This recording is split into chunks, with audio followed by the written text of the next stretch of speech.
Hi, this is the Be Well with Michelle Greenwell podcast. Our heartwarming conversation is designed to lift you on your wellness journey. Grab your cup of tea and enjoy the podcast.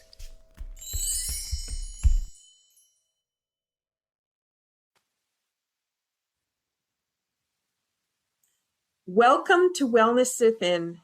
This is a 3-part podcast dedicated to exploring the deeper dimensions of healing, from intuitive wisdom to dreams and spiritual purpose. I'm Dr. Michelle Greenwell, PhD, CIH of Bioenergetic Wellness, and I'm so grateful to have you with us. Over the next 3 episodes, we're going to dive into how the body, mind, emotions, and spirit weave together to create our lived experience of health, and how we can work with that awareness to create meaningful transformation. Joining me for this powerful trilogy is the extraordinary Dr. Delphine Rossi. Delphine has been in the field of holistic health and healing in the higher education for several decades, pioneering both degree programs and courses in integrative and complementary health. She's worked within community health, mental health, and medical settings. Her early research studies and national presentations focused on the spiritual well-being and holistic health of children kindergarten to 12. While her later research and peer-reviewed articles focused on spiritual well-being and spiritual healing, Dr. Rossi is a licensed ordained minister and has held positions as a director of hospice, hospital chaplain volunteer, and spiritual counselor. Today, we begin with the foundation of wellness, and we're looking at intuition and the biofield. How to listen to the subtle messages of the body, the spirit, and through the energetic system that surrounds and informs us. Welcome, Delphine. I'm so glad to have you here. Thank you, Michelle. It's great to be here with you. As we begin our episode, what do you have in your cup today?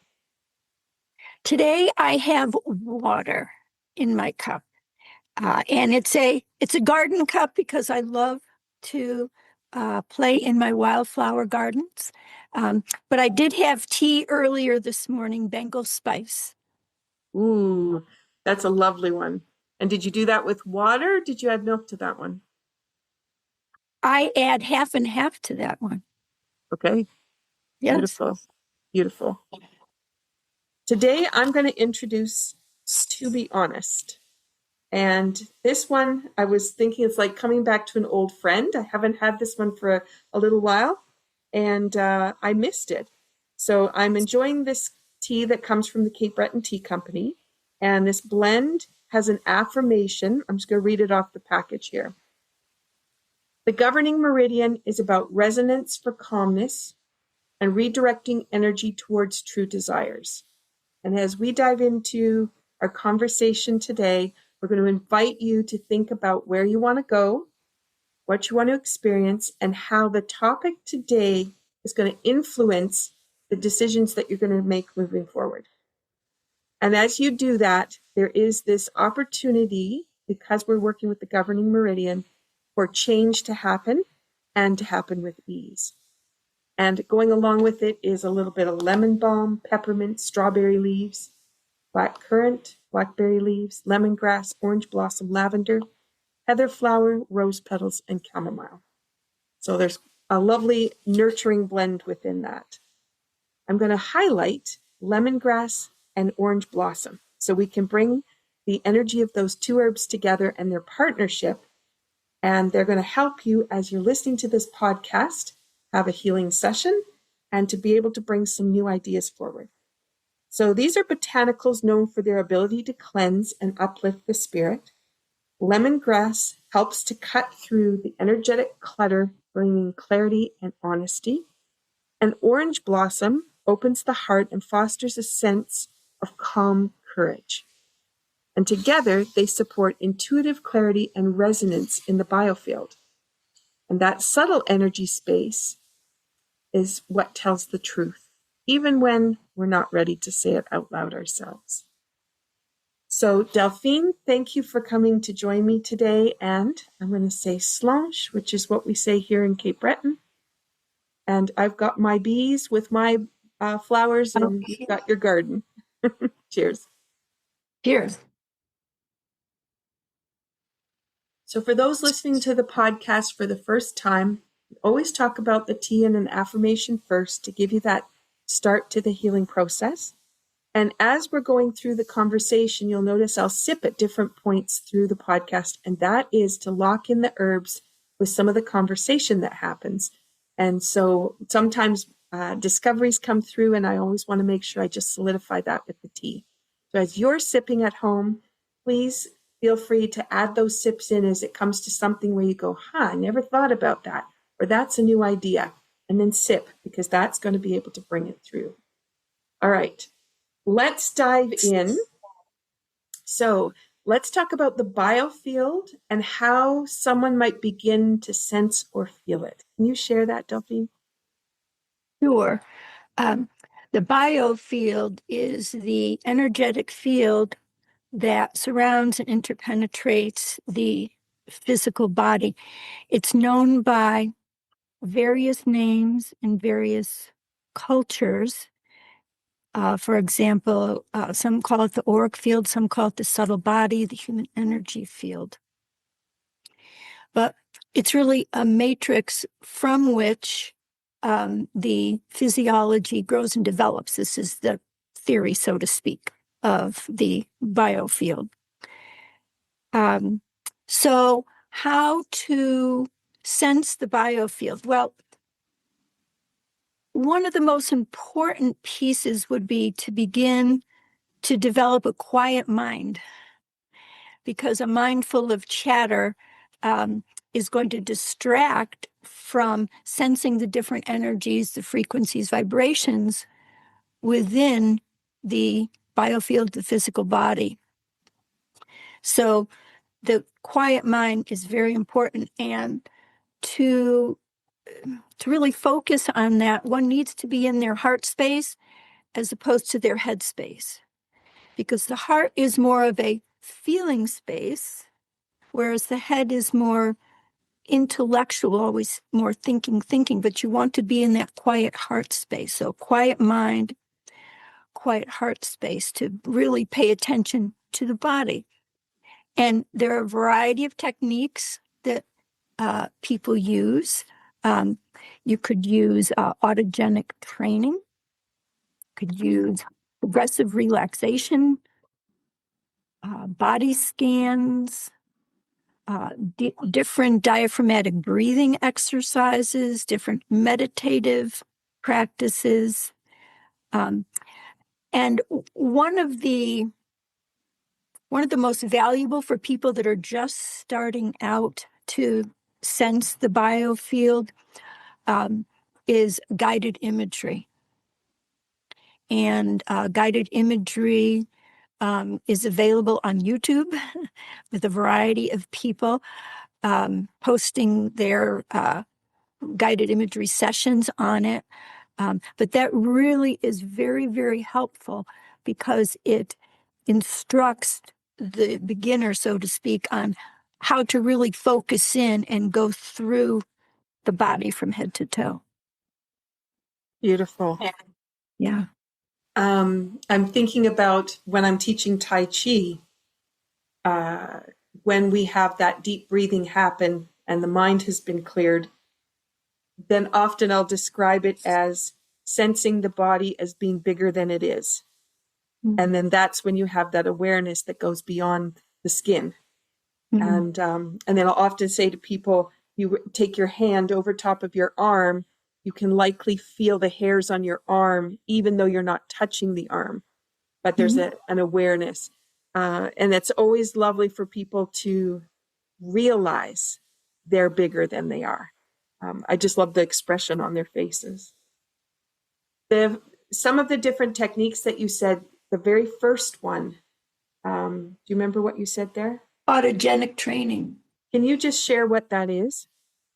Sure. That's a technique where one would begin usually at the feet, the toes, and just really, I want to say, in that quiet mind, start focusing toes and foot first with a phrase like my toes are warm, and then maybe repeat it 3-4 times. My toes are warm, and then maybe add my toes are warm and heavy, and really feeling into that part of the body as one is saying it.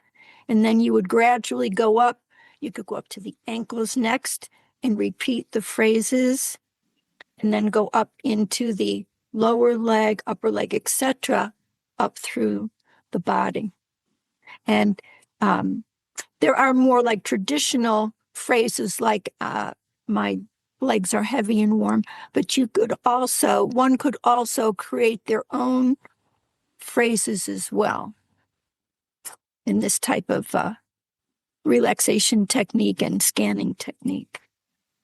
Wow. Yeah. I'm thinking about those who have chronic pain. That must create an instant way for the pain to disappear as they're focused on these other intentions.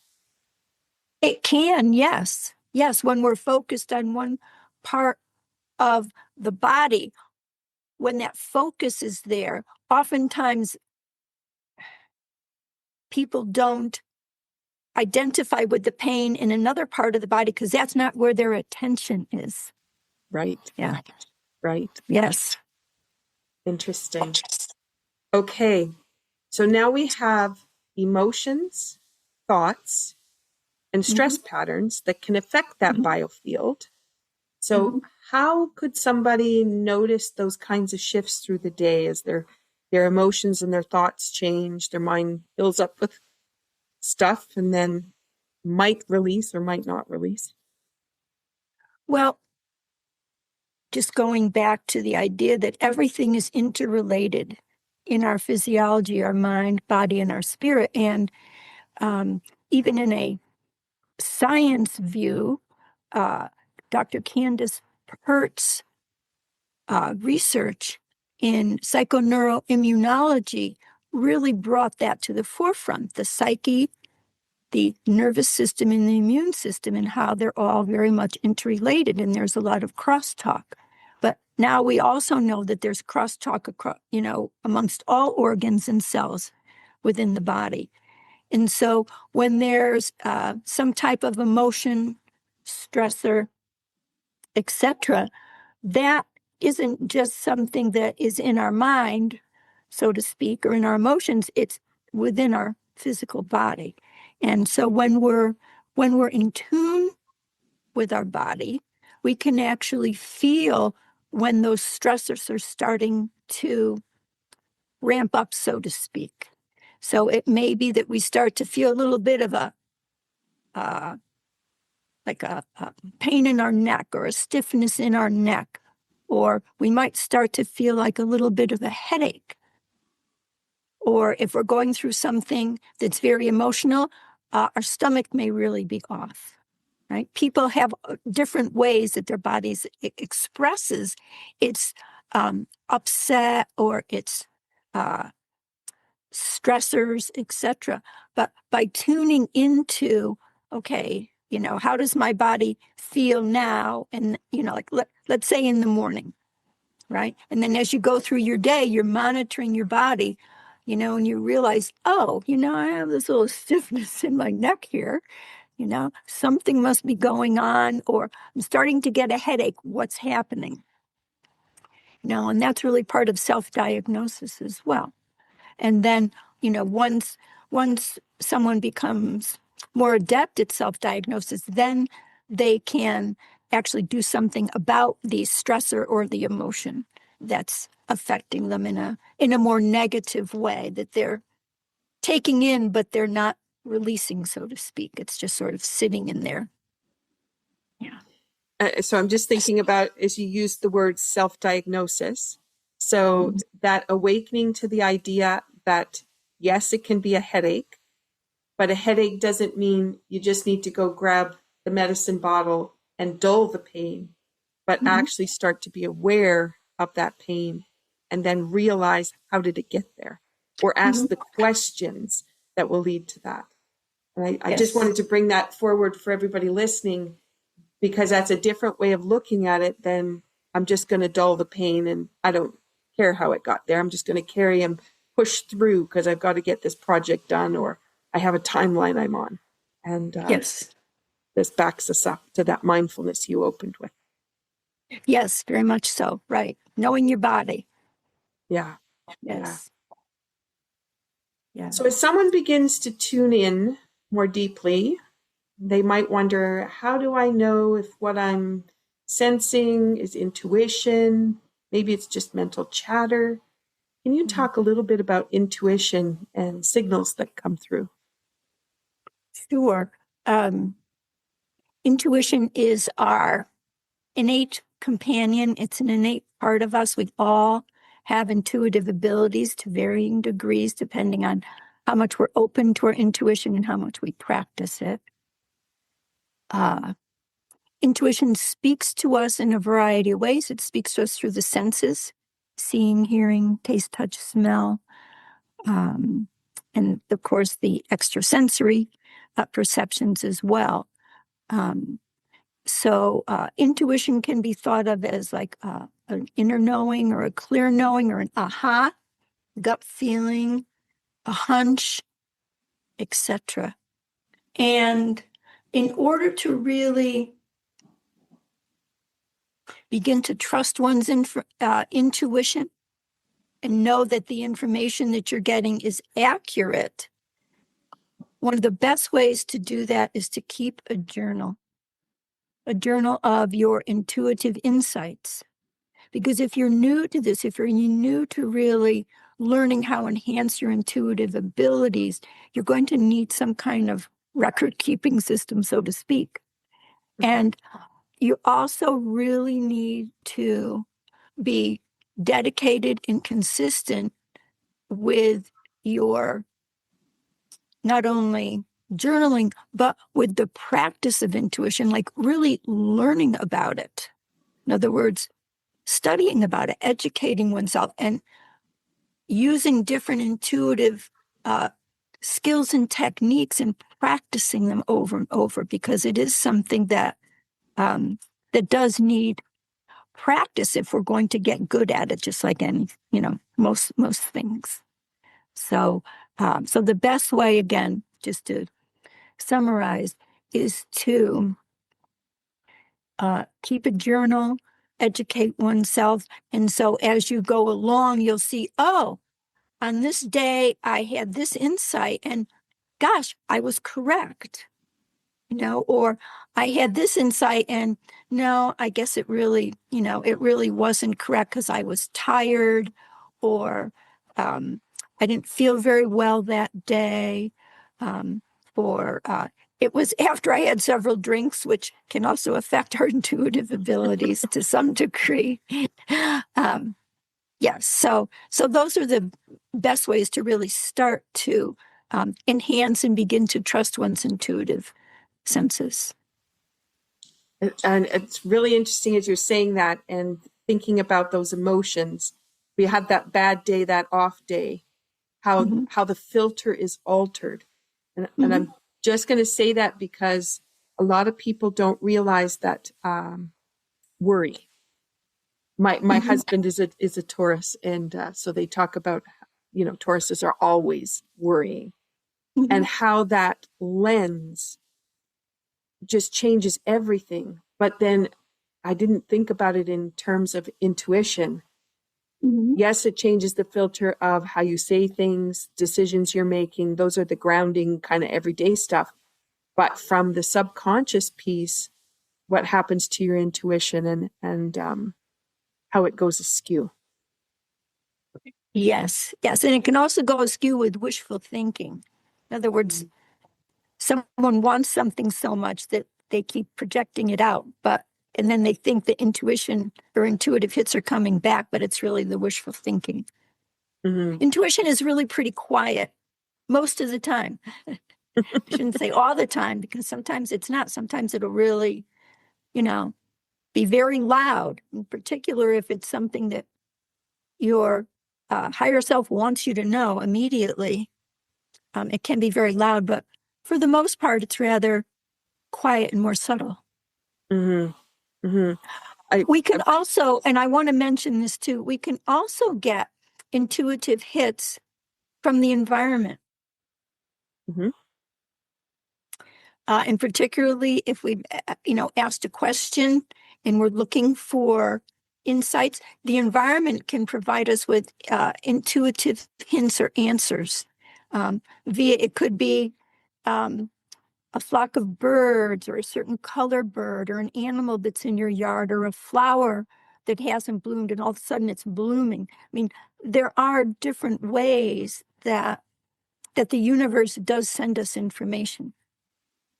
And it can be environmentally. I remember practicing the intuition piece. This is a while back while I was teaching dance, and it was like February. And I was like, how am I going to know that I'm on the right path for this decision? And I thought, when I see a butterfly, that's how I'll know.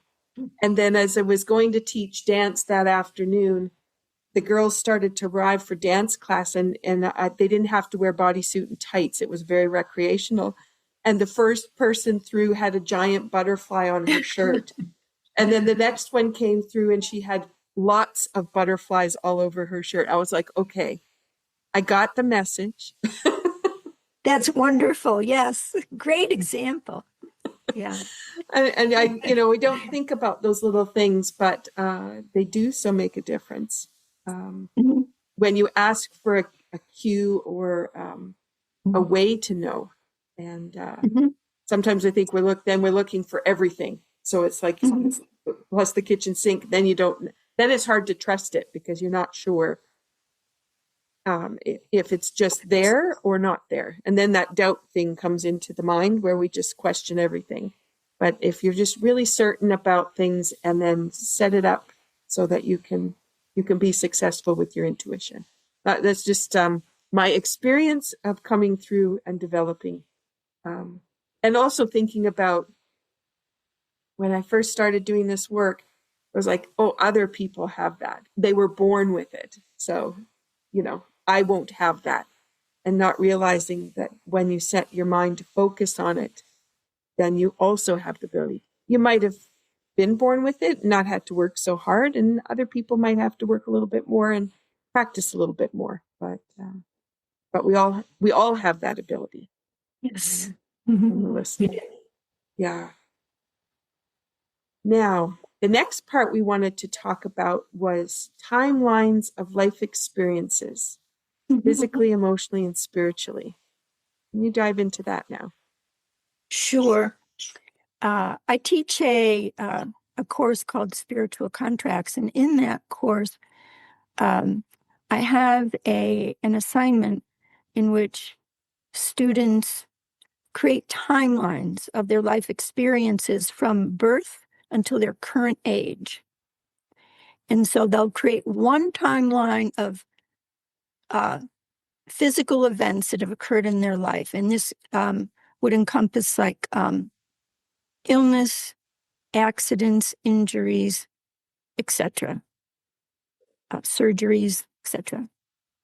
And then they draw a second timeline, separate timeline of emotional events that have occurred in their life, those events that they would consider really joyful or really challenging and difficult. So the whole range, again, from birth until their current age. And they just map those out literally on a timeline at age 4, at age 7, at age 10. This is what happened to me. And this is how I felt, of course, for the timeline, the emotions. And then they create a third timeline, spiritual health timeline.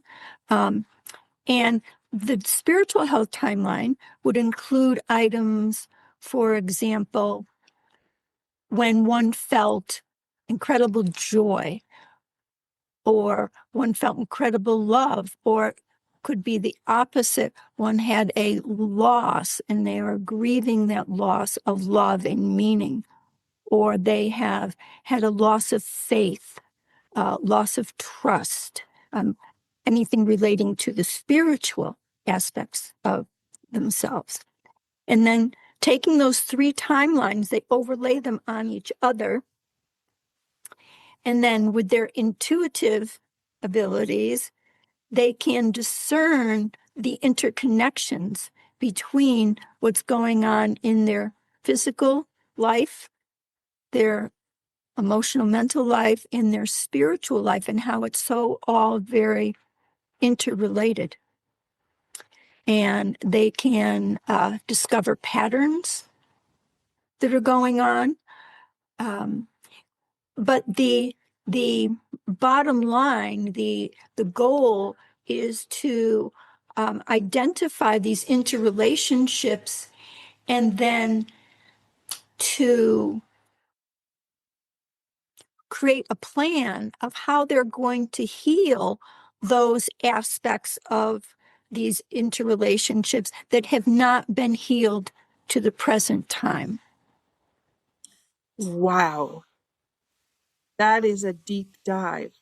It's a deep dive, and from the students that have taken this course with me, and there have been many, it is a very, very transformational kind of process for them, that real deep inner insights into their holistic self, so to speak.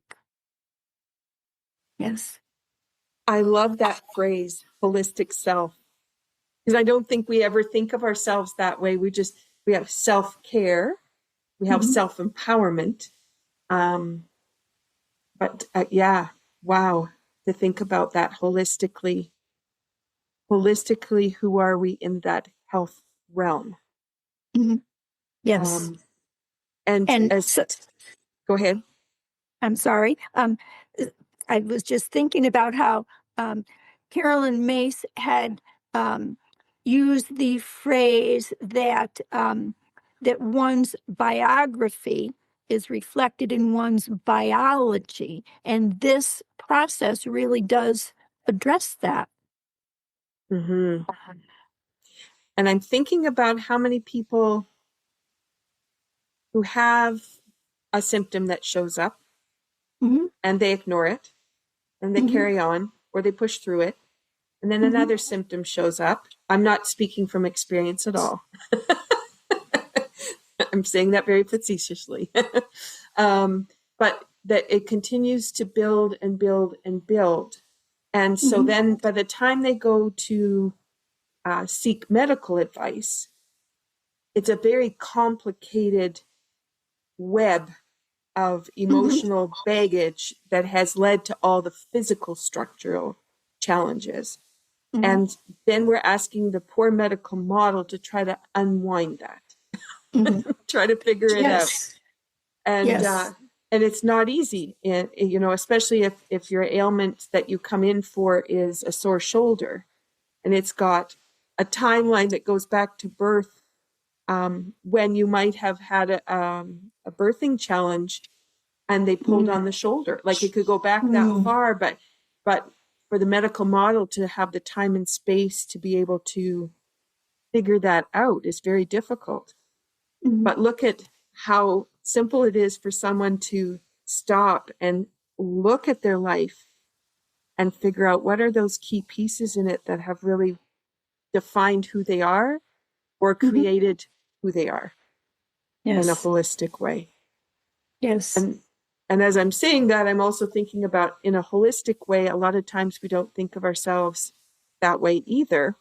So we're thinking about, oh, I've had this experience and that experience, and I've traveled this place in the world and that place. I've met these kinds of people, but we never actually stop and go, what was that holistic experience like? So I'm just inviting everybody to think a little bit differently about what they're doing. And I'm so grateful, Delphine, that you shared that tool, because the opportunity for people to sit down and go, let me see what I could come up with. Let me see how I could define that. And if I really enjoy this, there's an actual course that I can go and study and dive deep into that and be supported in the process of unwinding those stories. Yeah. Yes. And that reminds me, Michelle, about a scale that Penny Pierce, who writes about frequency and intuition and sensing the biofield, etc., created. And she calls it the "How soon do you know" scale. And it starts with just like vibrations that we might feel that are a little bit off or that are trying to tell us something, subtle energies, right? And then what happens when we ignore that first sign? And then it goes down a scale, as you mentioned, to, people still continue to ignore all the little signs that the body is trying to give them that, hey, something's not right, physically, mentally, emotionally, right, all together. Mm-hmm. And then it can lead to, okay, well, now it's, gone down 5 or 6 steps, and now I'm really not feeling well. And then it gets to, okay, now I have a disorder, right? So to speak, disorder. And in other words, it can go right down into illness and disease. But it's that idea of, again, getting back to knowing your body, to really paying attention, not being in your head all the time, being in your heart space, right? To really be aware of what's going on in your physical body, Mm-hmm. and how it all interrelates, how your emotions and your spirit are all interrelated to that. I love that scale because that's not talked about. That's amazing. And then to think about, too, for people, I just don't know how I got here. Like, I can't understand how I put my back out. And then to be able to look at those pieces in the weeks previous, months previous, and just work themselves back and then start to ask the question, why was I ignoring it? How is it serving me to ignore those cues? And what does that mean? Am I seeking more attention by ignoring myself? I want other people to notice me because I'm not noticing me. And how can we do that? Yeah. Wow. Okay. So now you have archetype charts and how they influence our understanding of intuition. You want to tell us a bit about this? Sure. In this course that I teach in spiritual contracts, a third section of it is to cast a natal archetype chart. And let me go back a little bit and share, well, how did I even get into all this, right? How did all this happen? When I was a graduate student at Holos Graduate Seminary, Dr. Norm Shealy was one of my professors and very much a mentor of mine. And he is very well known for his work in holistic medicine and holistic healing. And he had written several books. One, though, was the Science of Medical Intuition, which is actually a booklet and a CD series. And he had this as part of his course, Spiritual Contracts. And when I graduated, I was invited by Dr. Shealy to be a professor at the school and an interim provost. And so that was the first class that I was given because he was retiring from teaching and he wanted me to teach it. And so that's how I got into teaching this area. Although I had taken the course with him, that's how I actually got into really becoming very involved in teaching it. And so this third section is on the archetypes. And archetypes are images, primordial images, identities that are from the collective unconscious, or that's what the philosophy is. In other words, they're just part of human experience, right? All the different kinds of archetypes, or what we could call identities. And the idea of casting an archetype chart is to look at the identities which we have mostly embraced over our lifetime to where we are today. And so there are, and with Dr. Carolyn Mace's work, of whom Dr. Shealy collaborated, and she and Norm were very much teaching together for a while and doing some research. But anyway, the idea of the 12 natal archetypes comes primarily, I think, from Dr. Mace. And so there are 4 primary: child, victim, prostitute, and saboteur that she posits that everybody has. And then there are 8 that people would have to select from the many, many types of identities that are out there. So which ones have you mostly been throughout your life? And then once you collect those 12, then you have a card deck, you cast your wheel, meaning your cards, and each archetype lands in a certain house within that wheel. And each house represents something, right? Some aspect of life. And so by doing that, you can really see how that identity played out within that aspect of life. It could be life values, it could be life relationships, it could be relationship to the world, etc., family. And by doing that, you can see how not only your identity is played out, but also how it's danced, so to speak, or had relationships with the other identities that you've assumed in this lifetime. But it gives you some really deep insights when you combine it with your timeline, right, of what's happened to you. You can sort of see perhaps what identities were prominent when you had this happened, or when you had this happened at age 20, or when you had this accident at age 27, or when there was something wonderful, you got a great new job at age 30. In other words, you can really intuit how these archetypes went along with or played a big role in how your life has manifest over time. Wow.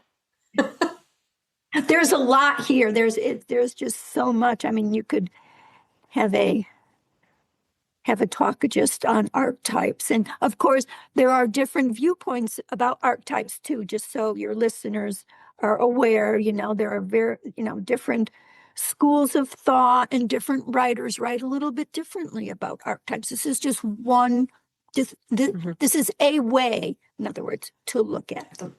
Mm-hmm. Yeah. Mm-hmm. And I'm thinking about the waiting list for people for mental health who are trying to find a counselor that they can speak with. Mm-hmm. And what would it be to be able to go into these kinds of pieces on your own and start to understand those layers, which is empowerment, rather than waiting for that appointment to finally arrive for somebody to save you, to help you out. Yes. But to be able to stop and have the conversations with yourself about, let's look at what this has been like, and what role have I played, and have I played the role of a victim, or have I played the role of someone empowered? In what way have I been a superhero because of the skills I've grown? There's just so many ways to be able to play with this that doesn't require waiting for somebody. They can get started. Yes. And then I want to lead that into something you and I talked about before we hit the record button today, which is when we're studying all of these topics and we take a course, the course isn't just content. The course is real and transformative. Do you want to maybe describe a little bit what you've experienced with your students over time? Sure. As I said, like this work is very experiential. Yes, there is some reading and studying, but much of it has to do with the self. In other words, you're, again, self-diagnosing, right? You're really looking at yourself and you're self-exploring here, the different aspects of who you are, and you're getting really familiar with those deep inner aspects of the self. And it's very insightful. It's very enlightening. It often is very transformative, because you have these huge insights that you hadn't had previously, so that you can discontinue patterns, and you can also take what you've learned, and if something hasn't been healed, for example, I mentioned, that's part of the last piece is the plan. Well, how are you going to heal these aspects of yourself? And so students actually create a plan for healing those aspects that have not been healed, once they have these big insights into themselves, into their mind-body behaviors, so to speak. So I would just say in general, like with students, it's just been really incredibly insightful, very deeply transforming for them to discover these much deeper aspects of themselves. Yeah. I love that whole approach of the opportunity to change it and make a plan. Mm-hmm. Because so often we're waiting for someone else to tell us how many other appointments we might have to attend, how we're going to have to schedule some things in, or even some of them I'm thinking, even in the holistic, these things take time, right? And I'm thinking about, well, if you make a plan and you say, I'm going to look and dive into when I did have that accident when I was 7, and I'm going to look into how did that change my trajectory, and how did it change the way people around me spoke to me, and the way that I started to respond to people or bought into my injury and held on to it because I got extra ice cream. Mom and dad paid more attention to me at that time.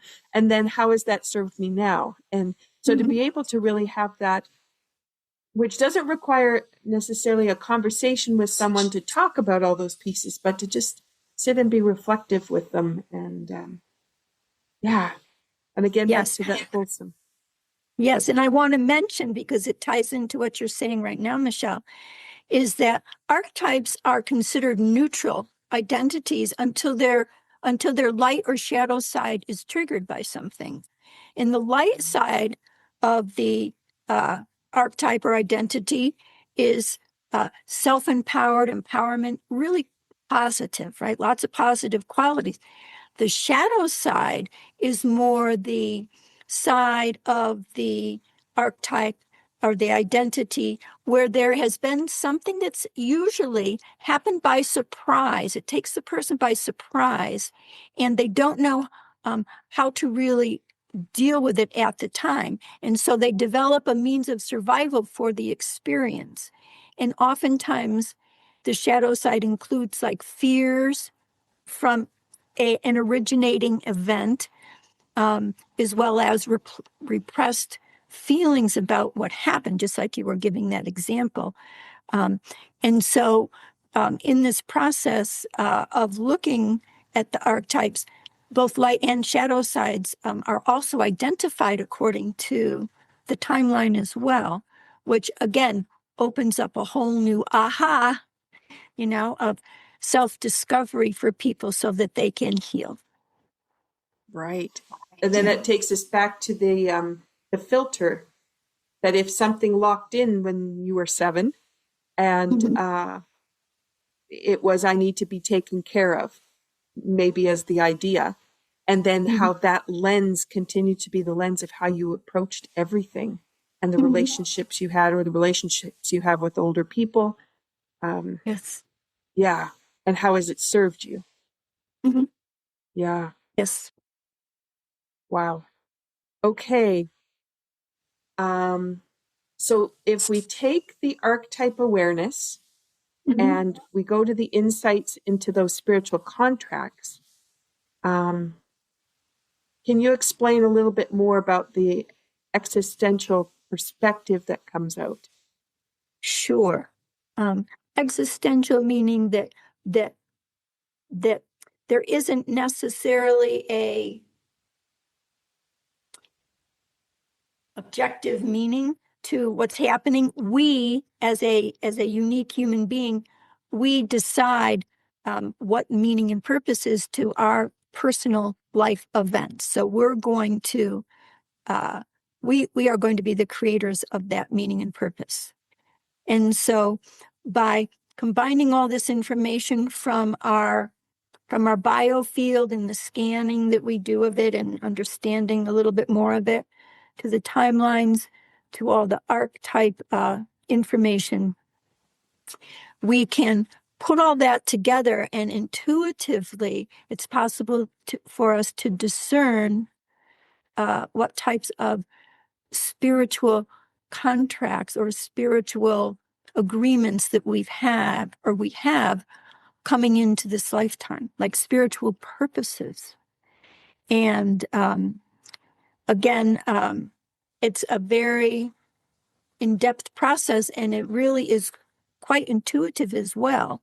So that's why all along the way, one is really using their intuitive abilities to identify more and more of what's going on within the self and how that's manifest in the world.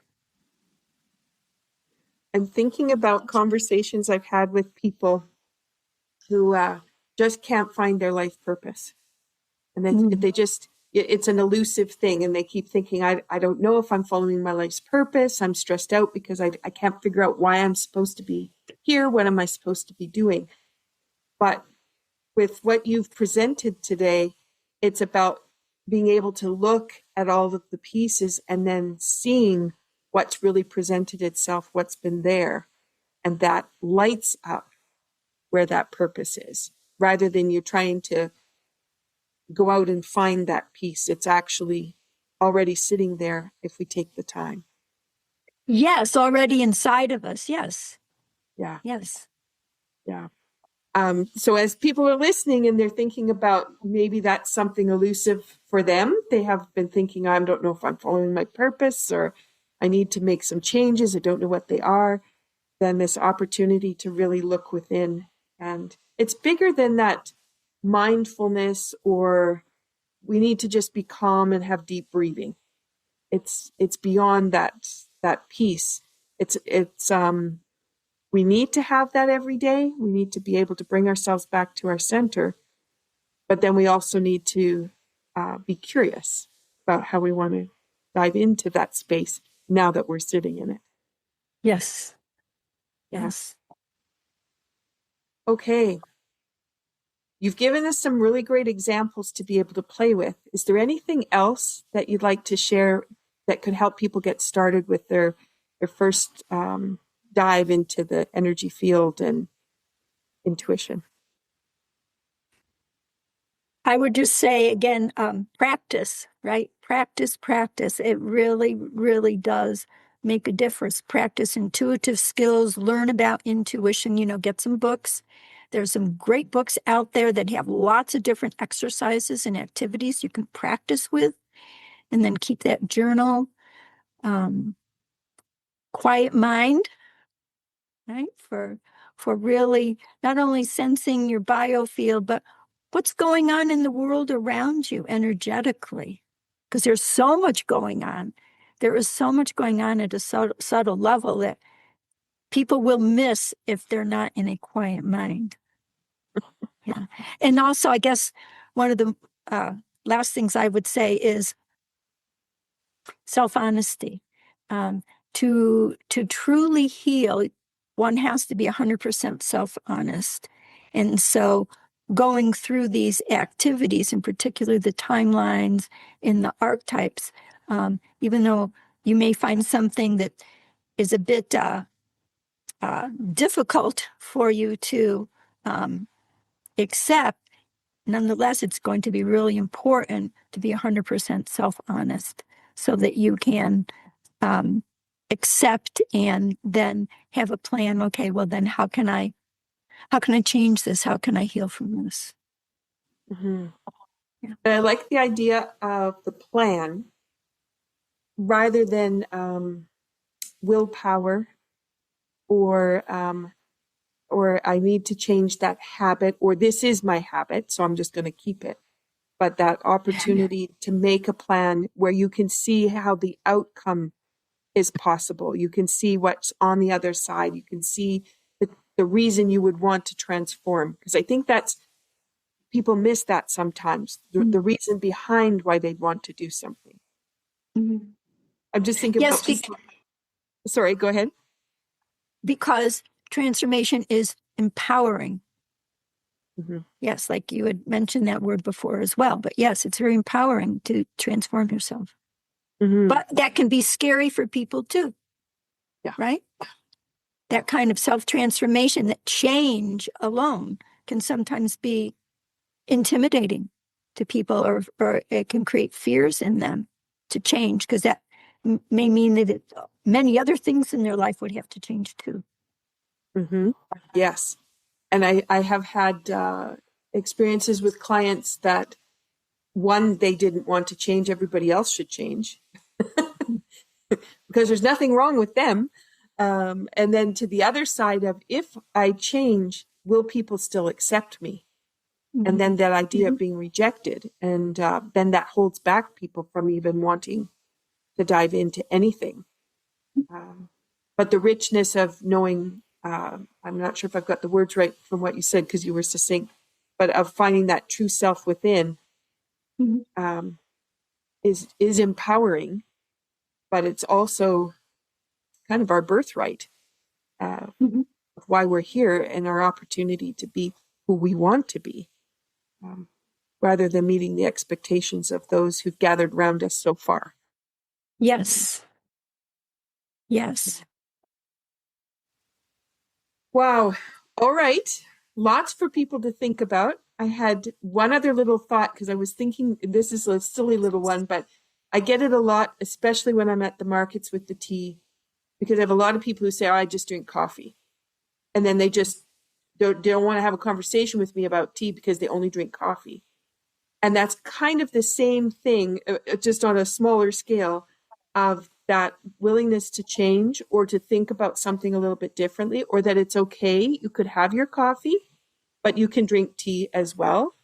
And maybe you always have coffee first thing in the morning because you like that caffeine fix, but maybe you don't even need the caffeine fix. And maybe caffeine might be better at noon. And maybe the body wants something a little bit more subtle first thing in the morning. So I'm just suggesting those things because it's a great hands-on piece at the way the people respond to me with the tea. And I think a little bit differently about how to use the tea with the intentions, the relationship of the herbs. And I've had people come in too that they just want one ingredient. I really like the flavor of that one ingredient. That's all I want.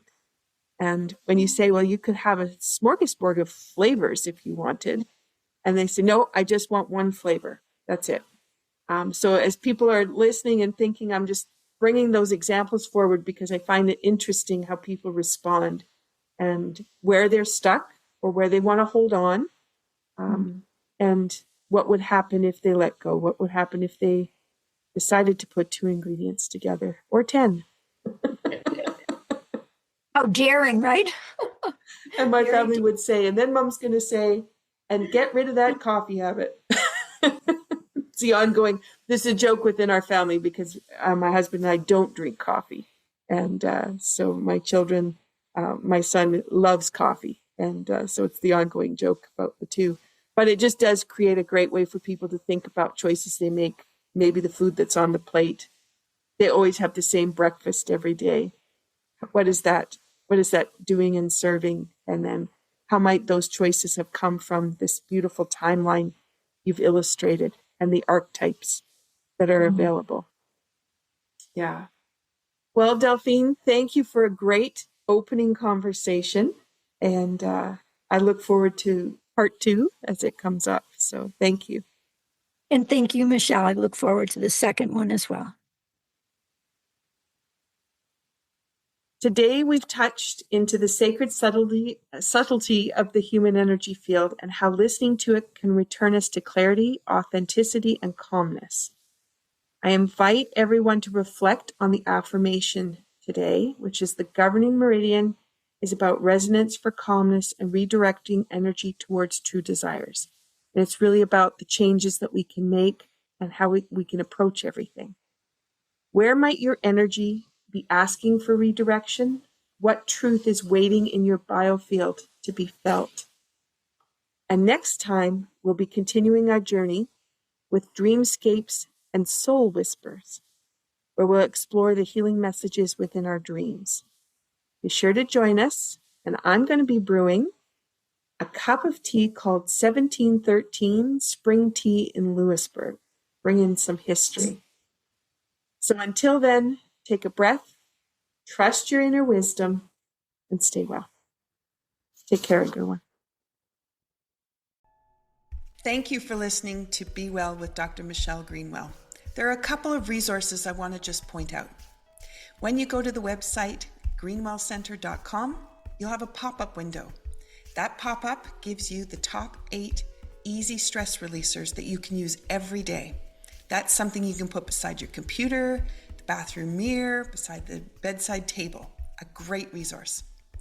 Also, my YouTube channel. It is full of playlists with all kinds of different ways that you can activate energy and bring vitality into your day. You can find that when you go to YouTube at Michelle Greenwell. And last, if you're a Linktree person, Linktree, linktr.ee/Greenwell Center. That has all my resources in one spot. Those are for intricate little things that you can't get everywhere. And it's a wonderful way for me to be able to share all the different aspects of the kind of work I do. So thank you for listening. Be sure to drink that tea. And if you want to have the tea blend that was shared in the podcast today, then be sure to check out capebretontea.ca. Have a wonderful day.